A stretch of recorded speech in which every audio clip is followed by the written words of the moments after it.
Jordan 3 under making the turn, and then went on that nice run. 3 birdies out of 4 holes starting at 13, the blip at 17. Your thoughts on how you played today? I thought it was really solid. My goal was to try and be 5 under and on 18 green, so I accomplished my goal for the day. That doesn't always happen. Obviously didn't like dropping one on 17. Wish I hit a better putt, but it was a good day. There was a few key par saves on 6 and 7, and then 8 with a mud ball on the side that could go towards the water. So I felt like once I got through that stretch there, I could really start to try and take advantage. All right, it's always tough to defend the title on the tour, but you've given yourself that opportunity getting to 12 under. Thoughts on tomorrow? I guess we're going to have a lot of rain in the morning before we tee off, and they're going to go in threes starting on the first tee. What do you think you need to do to close this out? It's the way the course had softened up the last 2 days made today, kind of right in that in-between, and I thought without rain it could actually be a firm and tricky and tough Sunday. But if it gets rain again, then you got to keep the gas pedal on. I mean, if you look at the leaderboard, you can't go down the list of names, try and tell me one of them isn't going to shoot 4 or 5 under. So it's going to be about trying to win the golf tournament, not play protective.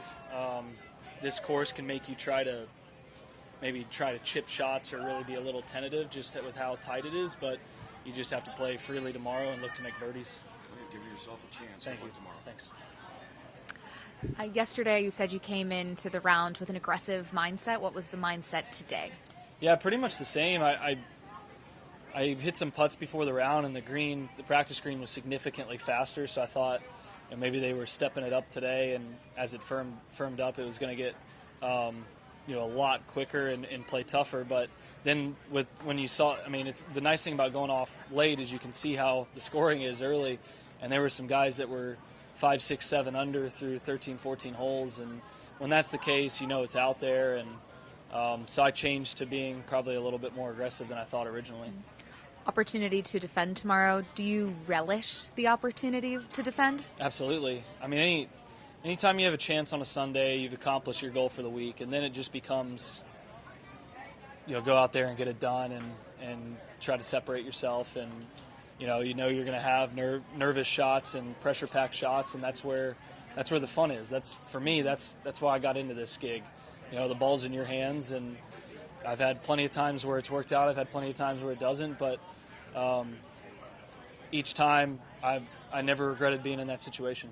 Real quick, Jordan, I just wanted to ask you about Jimmy being a fellow Texas guy. Obviously, he had some time off. Wasn't sure if he was going to make his way back out here. Don't know if you have a relationship, but just your thoughts on him being back in contention. Yeah, I hadn't really seen or talked to Jimmy a lot in the last couple of years, but we were pretty close prior to that, stayed in houses together at times, and always somebody to root for.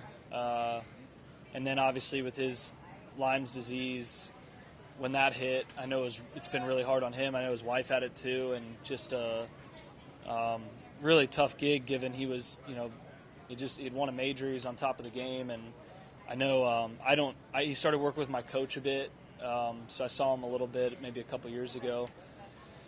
So to see him back out there and to kind of see and read some of the things he was saying, it's really cool that it feels like a free run to him. He doesn't look at it as I have to do this or that. He seems to be relishing the opportunity. So I don't know. I don't think I'll be paired with him tomorrow, but battling out with Jimmy is something I've done before, and I'm happy to be doing again. Awesome. Yep. Thanks, Jordan.